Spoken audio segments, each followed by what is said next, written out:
Орой мэнд үзэгчтэй анхаарлаа хандуулж байгаад баярлалаа.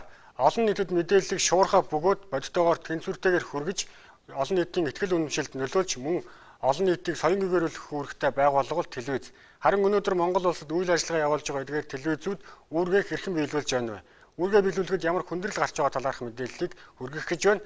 Эхлээд Монголд болон тэр дундаа Улаанбаатар хотод үйл ажиллагаа явуулж байгаа өргөн нэвтрүүлгээ заслаж байгаа эдгээр телевизүүд одоо 2005 оноос хойш хичнээн хойр өссөн талаарх мэдээллийг хүргэе. Ингээд графикт анхаарлаа хандуулна. 2005 онд 6 телевиз үйл ажиллагаа явуулж байсан бол энэ тоо 2008 онд бараг 4 дахин өсч 23 болжээ. Харин 2009 онд 30, 2010 онд 32, 2011 онд 37, 2012 онд 53, 2013 онд 66 болж өсчээ. Харин өнөөдөр 70 телевиз үйл ажиллагаа явуулж байна.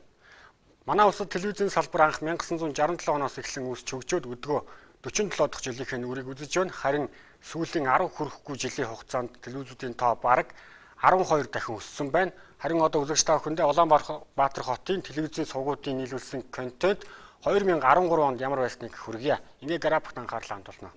2013 онд цэвэр дүнгээр 283,855 цагийн эфир 66 суугаар цацагдсан байгаа юм. Энэ хугацаанд нийтдээ 492,918 хөтөлбөр хийгдснээс хамгийн олон давтамжтай цацагдсан жанр нь кино, өдөр тутмын мэдээ, олон ангит кино буюу сериал байсан байна.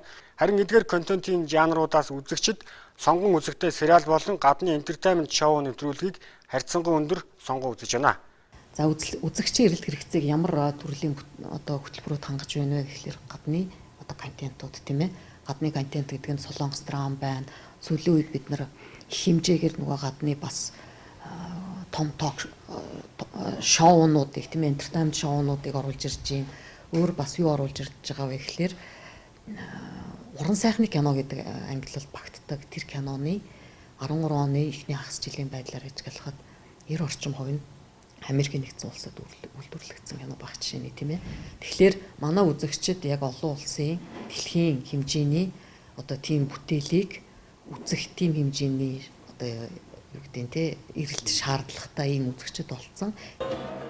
Нэг үзэгчийн зурагтны өмнө суудаг дундаж хугацаа нь 4 цаг орчим байдаг байна. Харин телевиз үзэгчдийн алтан цаг нь 22 цагаас эхэлдэг бол оргил цаг нь 18 цагаас эхэлдэг байна.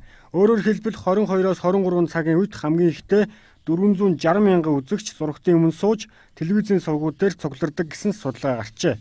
Телевизийн нэг жилийн төсвийн хэмжээ зах зээлдэг реклам зар сурчлагын зардал буюу нийт зах зээлийн хэмжээг үндэслэн нэг хүнд ногдох реклам зар сурчлагын стандарт зардлын хэмжээг үзэхэд 3 сая хүнтэй манай орны зах зээлд 5-6 арилжааны телевизийг багтаах зай.